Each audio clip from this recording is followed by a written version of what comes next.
Hello, friends. I actually can't believe I'm getting this recorded today. I'm literally going to record this and post because it's Wednesday and I'm supposed to be releasing this today.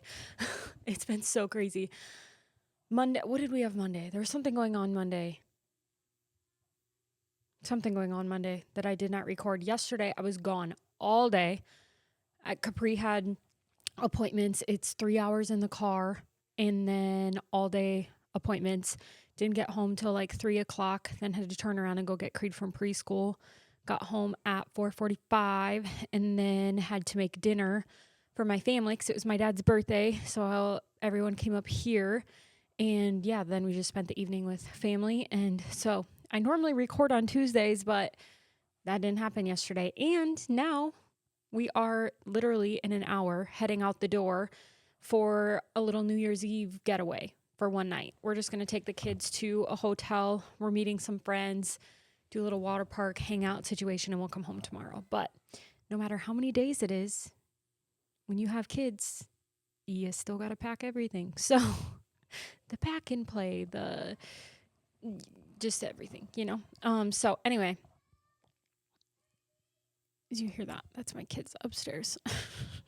Well, one's sleeping, and then my niece Ray is over, and so her and Creed are in the toy room playing. Tyson's up there. But anyway, okay, it's going to be a short and sweet episode. But I just kind of want to talk about like feelings going into a new year.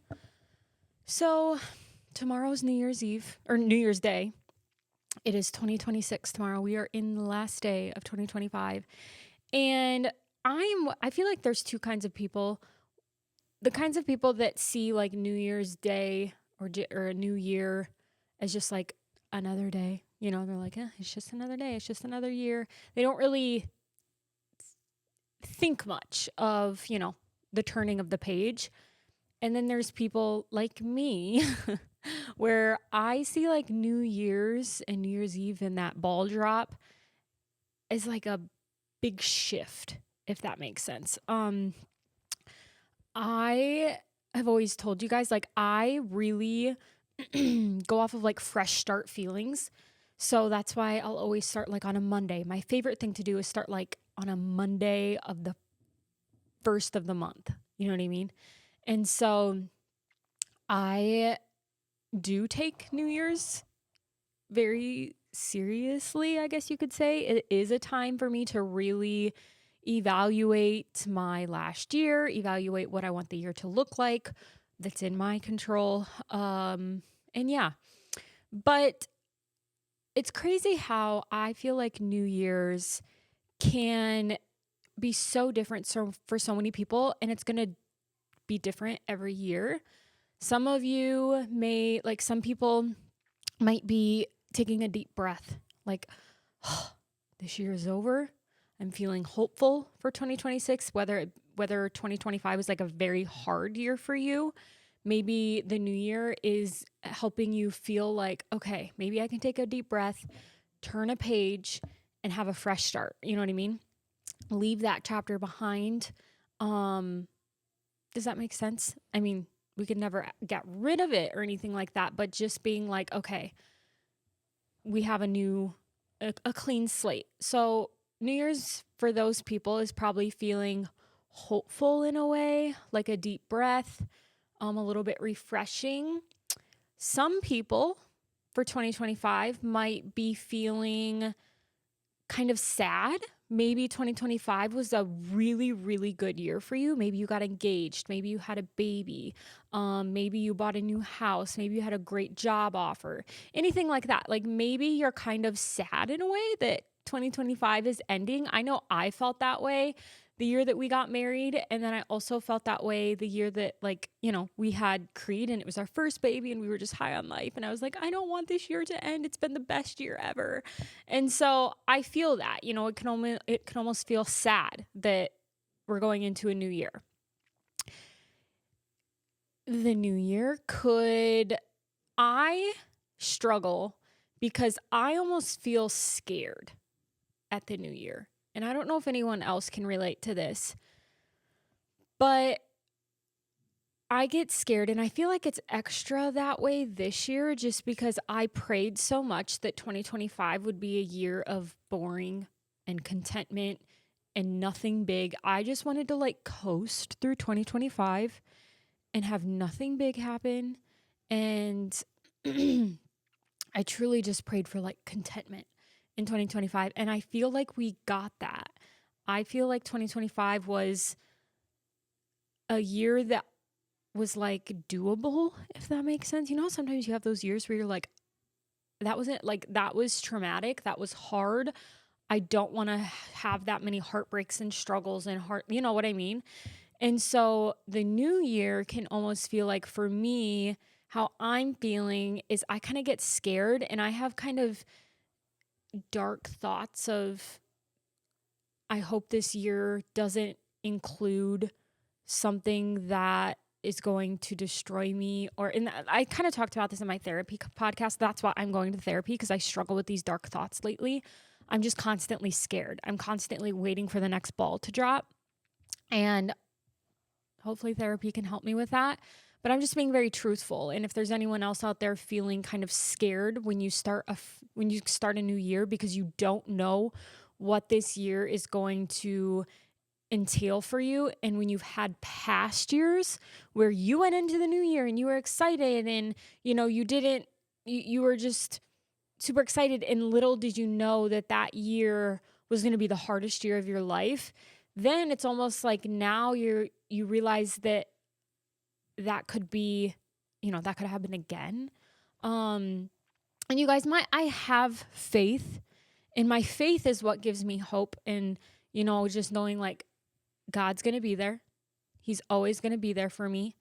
And I've just got to have faith, and I've got to cling to that and try and just, instead of being fearful or afraid, I have to, number one, every day wake up and remind me of the blessings and the good. And that's a huge thing that helps me. And just, tuning into your faith, that's like a big thing that does help me when I have that fear and those anxieties and thoughts of, what is this year going to entail? I hope, no one in my family gets bad news, or I hope I don't lose anyone, or, like something like that. It's just, it sucks when you're a ball of anxiety like that. But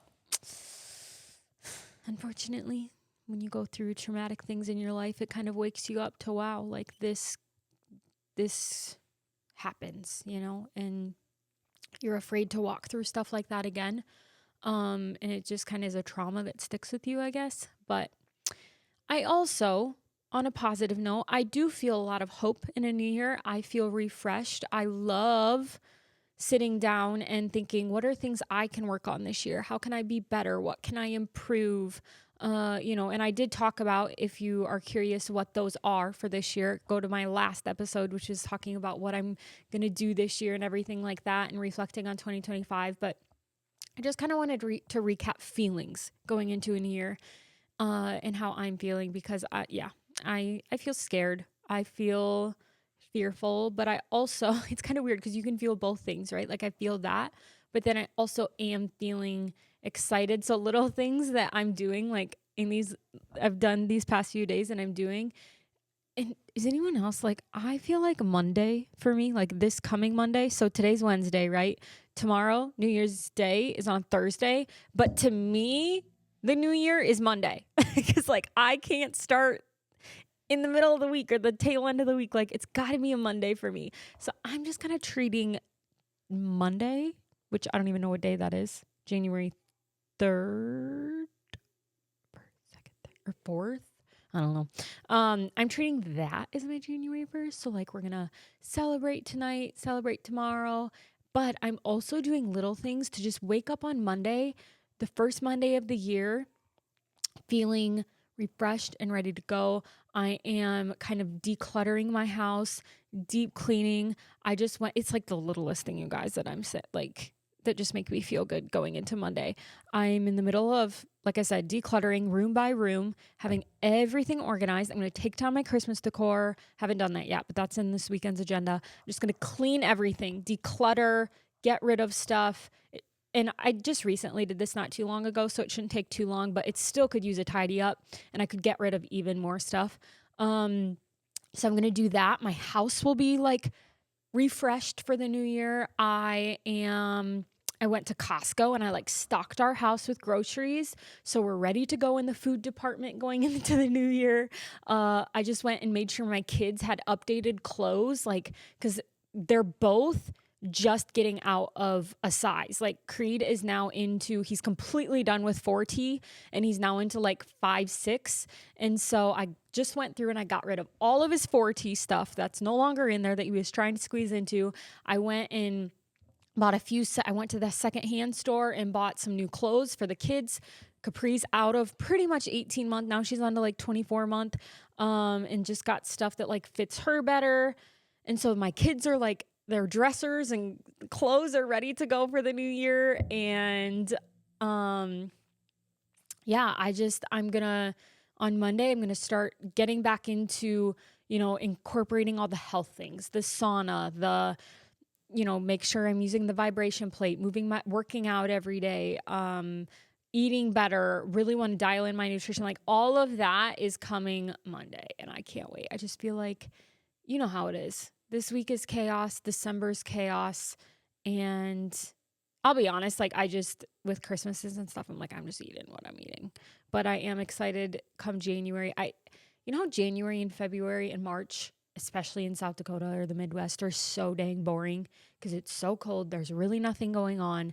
I kind of like that because then you can just focus on yourself. You know what I mean? Versus like the chaos of summer where you're running, and you're outside and you're doing everything. I'm so glad that we live in an area where like January, February, and March are literally like you're a hermit. You don't do anything. And these months go by so slow because you don't do anything. But I also love it because it's very quiet in your life, I feel like. And you can just focus on your New Year habits, and take a deep breath after, the end of the year chaos and craziness and activities for Christmas. So yeah, that's kind of how I'm going into the new year. A clean, refreshed house, food, kids are ready to go. I'm ready to focus on myself. And that's kind of how we're feeling. And then we're just going to pray every day in 2026 that we can not feel anxious and that we have strength to get through mentally, physically. And yeah, I just pray that all of you have a blessed 2026. And, unfortunately, first of all, if 2025 was a struggle for you, I pray for you. I feel for you. That was 2024 for me. I feel like it was just obviously I've had some hard years. But I hope that 2026 brings you a year of a little bit of relief and feeling a little bit of a break, and hopefully like a new perspective, just really appreciating the little things. And yeah, I pray that 2026 is a good year for you and you have health and happiness and contentment. I know for me, as I get older and I go through stuff, I just truly pray I pray for health every day for our family. I just want my family members to be healthy. I want us to be healthy. And if we have our health and if we're in good health, we're content. We have each other and our health, we're content. And so that's just, all we pray for and all we could ask for. And so happy New Year to all of you guys. Thank you for being here in 2025. And I'm excited and hopeful for 2026. It's scary, it's scary not knowing what this year entails, but it's also, I don't know. It's hard to explain, but we'll get through it. And happy New Year. Love you guys. I'll be praying for everyone, and let's make it a good year and do what we can control. All right. Bye, guys.